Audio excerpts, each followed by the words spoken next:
I'm Shuhaida Arifin, making the headlines tonight. Over 70 billion ringgit in potential investment clinched at Dubai Expo.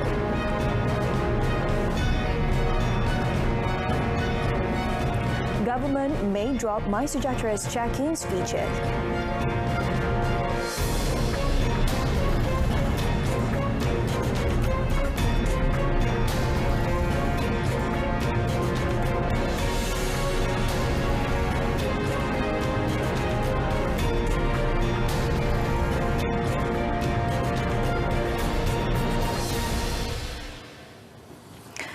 Malaysia's gross domestic product GDP is expected to improve further by expanding between 5.3 and 6.3% this year, up from 3.1% growth in 2021. This would be underpinned by the continued expansion in external demand, full upliftment of containment measures, reopening of international borders, and further improvement in labour market conditions. In addition, Bank Negara Malaysia Governor Tan Sri Nur Syamsiah Muhammad Yunus said the implementation of investment projects and targeted policy measures will provide further support to economic activity and aggregate demand. Growth will continue to be driven by both external and domestic demand. International tourism activity is also expected to pick up amid the reopening of international borders.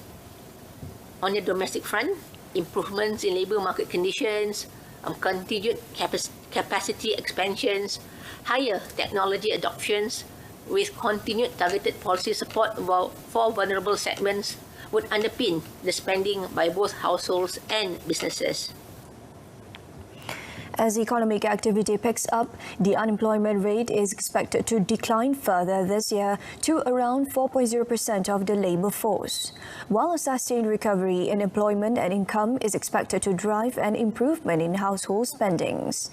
She said all economic sectors were projected to expand this year, with the export-oriented sectors continue to benefit from strong external demand and expansion in domestic production capacity. The Governor said this in the Economic and Monetary Review 2021 report EMR 2021 today. Malaysia has generated potential value for trade, investment and business leads worth more than 70 billion ringgit for 26 weekly programs at Expo 2020 Dubai. The amount exceeded the 8 billion to 10 billion ringgit target in trade and investment potentials value over the 6-month period.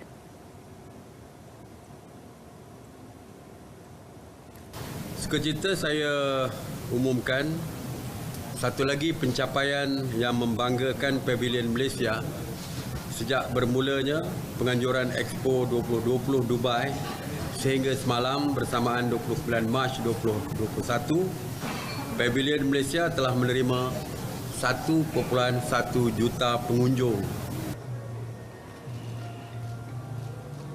The Premier said this in a media conference following Expo 2020 Dubai appreciation event on Wednesday. The Prime Minister said another proud accomplishment was that the Malaysia Pavilion had received 1.1 million visitors since the start of the Expo until 29th March. The Defence Ministry has inked 4.6 billion ringgit worth of signings during the Defence Services Asia DSA exhibition and conference and National Security NatSec Asia 2022. Senior Defence Minister Datuk Seri Hishamuddin Tun Hussein said the signings comprise 20 letters of acceptance LOA, 24 contracts, 7 letters of intent LOI and 3 memorandum of understanding. In addition, I have been asked many times since I took over the office of Ministry of Defence on our plans and to announce our procurement of new assets for the Malaysian Armed Forces. And I too take this opportunity to announce to the public and the media what we have decided, and I will brief the media based on the individual services. For the Malaysian Army, the assets are armoured personnel carrier, to be deployed with Malbat 850 in Lebanon. We will purchase 155 self-propelled howitzers, logistic support bridges for the Royal Army Engineers, 3-ton GS cargo trucks for mobility and logistics, and light anti-tank weapon anti-structure for the Special Forces. He added, despite impact brought about by the COVID-19 pandemic, MINDEF and MEF remain committed and work together to ensure national security remains at the optimum level. The organisation of DSA and NatSec 2022 also helped to shed light on the solid ties between MINDEF, MEF and defence industry. Meanwhile, the Home Ministry signed a MOU with the Malaysian Administrative Modernisation and Management Planning Unit, MAMPU, and 8 contracts with local companies worth RM2.596 billion. Its Minister Datuk Seri Hamzah Zainuddin said the signing of the MOU and contracts showed the government's commitment to placing national security as its main agenda. Kita buat ni adalah untuk membuktikan bahawa banyak kontrak yang sebenarnya kita sedang mengkaji juga, bukan hanya yang ini, ada lagi application solution yang diperlukan. Ini adalah nak membuktikan bahawa kita memberi priority, kerajaan memberi priority kepada keselamatan dalam negara. Among high-impact contracts signed at the ceremony were procurement of X-brand satellite equipment for Royal Malaysia Police, Swasla System Upgrade Project for Maritime Enforcement Agency and National Integrated Immigration System for the Immigration Department. Malaysia and Indonesia will sign a Memorandum of Understanding MOU on the employment and protection of Indonesian domestic servants PDI this Friday.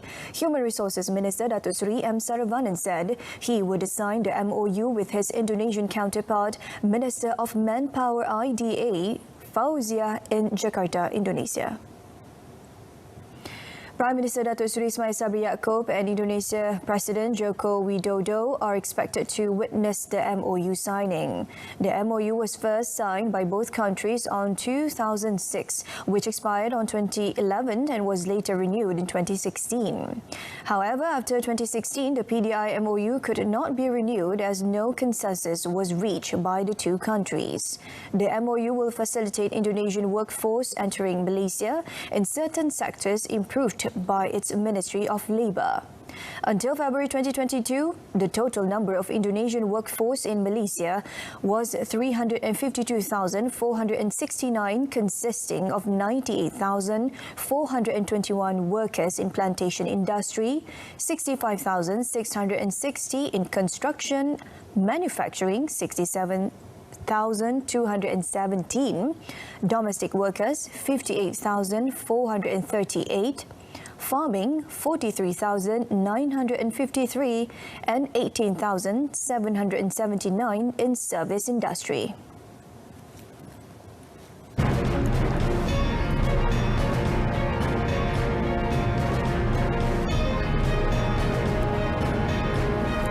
Coming up, 7-day toll exemption at Johor-Singapore border.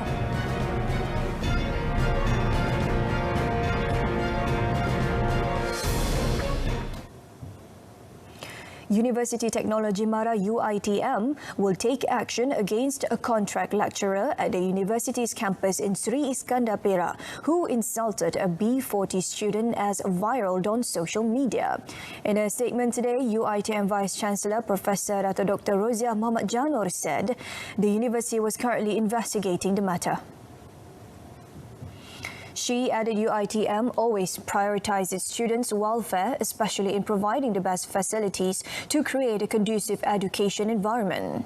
She also said that one of UiTM's main goal is to provide education opportunities to lower income group at the university level.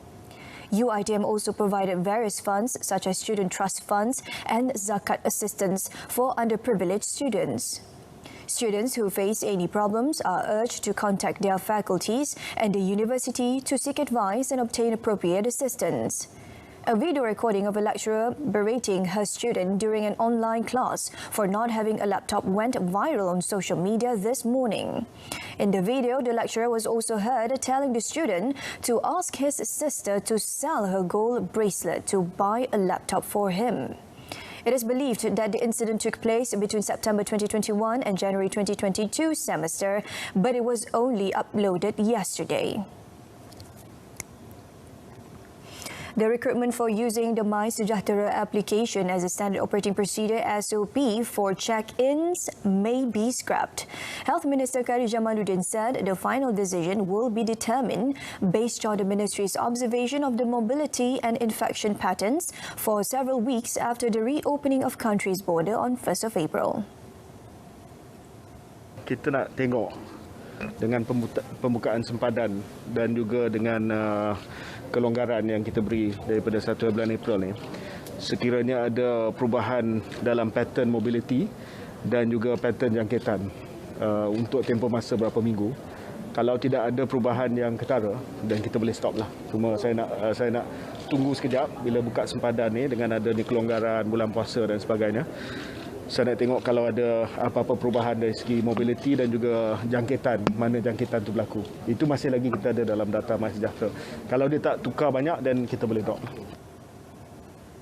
He said this when asked to comment on a statement by the Malaysian Medical Association MMA that it was time to scrap the practice of having to scan the My Sejahtera application for check-ins as the country transitions into the endemic phase from 1st of April.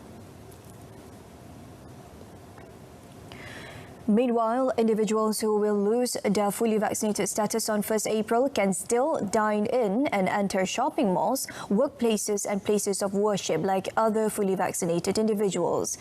Kari said their primary vaccination history would also be retained in the My Sejahtera application.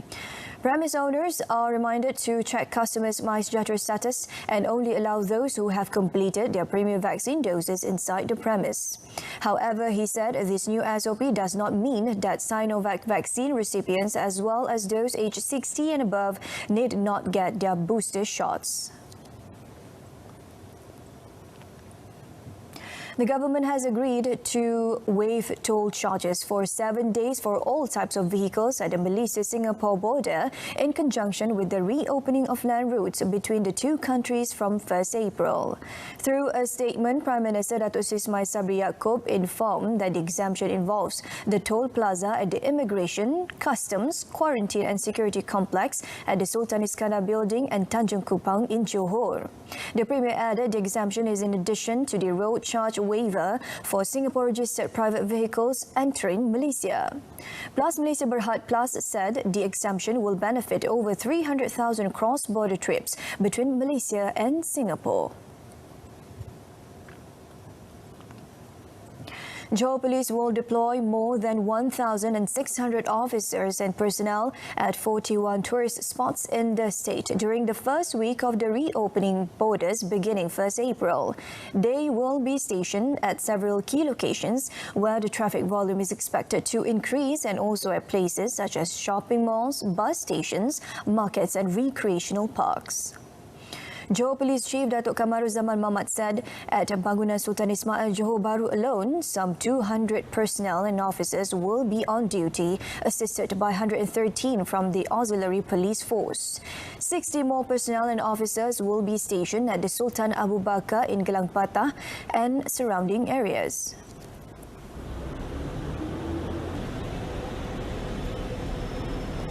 Saya rasa insyaAllah dalam perjalanan proses kita pembukaan border antara kita dengan Singapura akan berjalan dengan lancar. Dan mungkin ada jam, tapi jam yang dikawal. Jam yang terkawal. Tapi kita kawal dari segi keselesaan dan sebagainya. Bismillahirrahmanirrahim. Meanwhile, at the Malaysia-Thailand border security at the Immigration, Customs, Quarantine and Security ICQS Bukit Kayu Hitam and Customs and Durian Burung Paranterap will be put on high alert for the upcoming border reopening. Some 70 officers and personnel will be involved directly, either manning the border or roadblocks. Kedah Police Chief Wan Hassan Wan Ahmad said the Mobile Patrol Vehicle MPV unit will also be conducting regular patrols to ensure security is not compromised.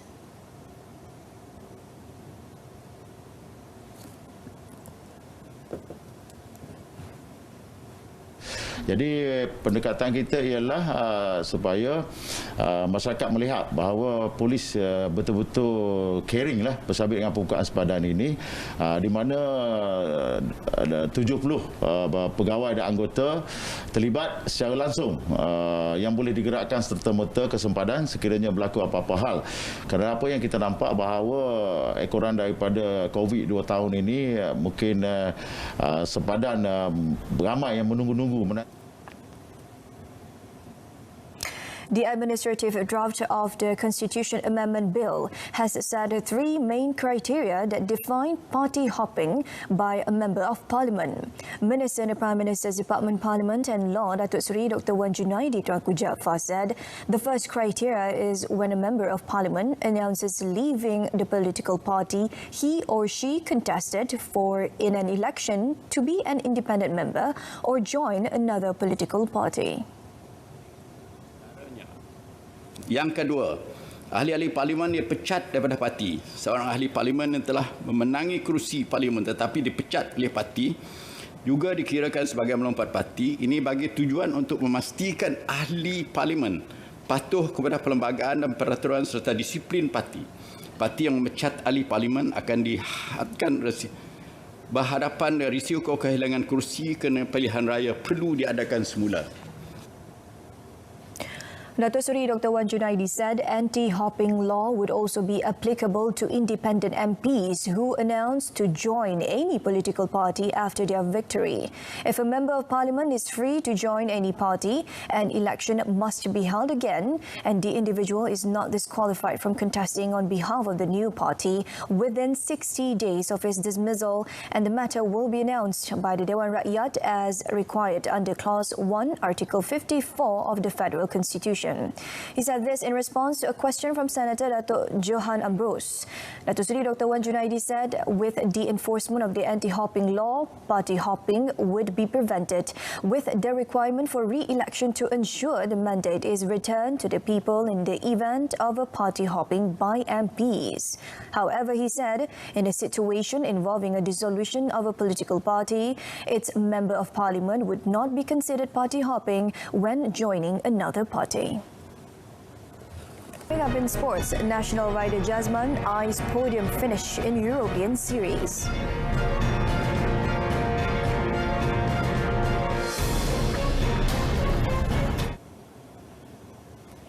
The selection of athletes for the women's 4x100 meter quartet to the Hanoi SEA Games in Vietnam in May must be based on merit. Youth and Sports Minister Datuk Seri Ahmad Faizal Azumu said this should also be the case for all sports bound for the biennial games.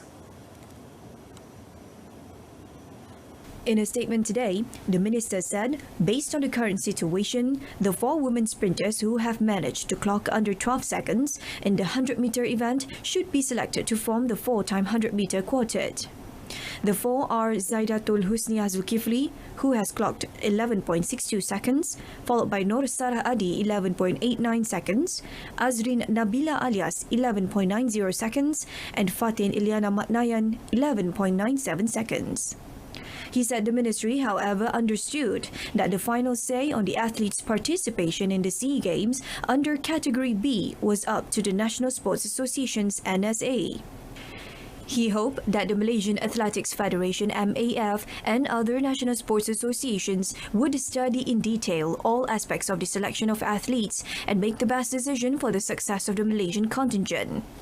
Yesterday, the media report quoted national sprint coach M. Balamurugan's disappointment with the MAF for not listing Fatin Iliana Matnayan for the Hanoi SEA Games.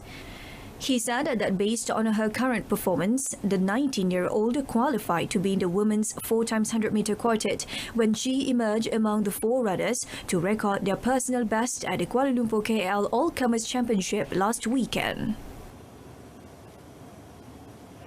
National rider Jasman Jaafar is targeting a podium finish in the European Le Mans Series ELMS race, which will start on 17 April in Le Castellet, France. Jasman, 29, who is with Team Virage, said the target was achievable if mistakes were avoided. Jasman, who will be competing in the Le Mans Prototype 2 LMP2 category at the race, will team up with French rider Gabriel Audry and US rider Rob Hose for a series of races in the 5 countries. I'm really looking forward. It will be a very challenging grid, 30 overcast for the LMP2 class, European Le Mans Series. So I have very strong teammates, one Gabriel from France and Rob from the US. So inshallah we will fight for a strong result. Beside France, the ELMS race will also take place in Italy, Spain, Belgium and Portugal. Alright, so that concludes this evening's news at 10. In our top story, over 70 billion ringgit in potential investment clinch at Dubai Expo. Join us again at 12:30 tomorrow afternoon. We end news at 10 with a clip showing a rare birth of Sumatran rhino in an Indonesian sanctuary, bringing hope for the endangered species. A rhino named Rosa gave birth to a female calf in Waikambas National Park in Sumatra after suffering 8 miscarriages since 2005. Till then, I'm Syuhada Arifin. Salam Keluarga Malaysia.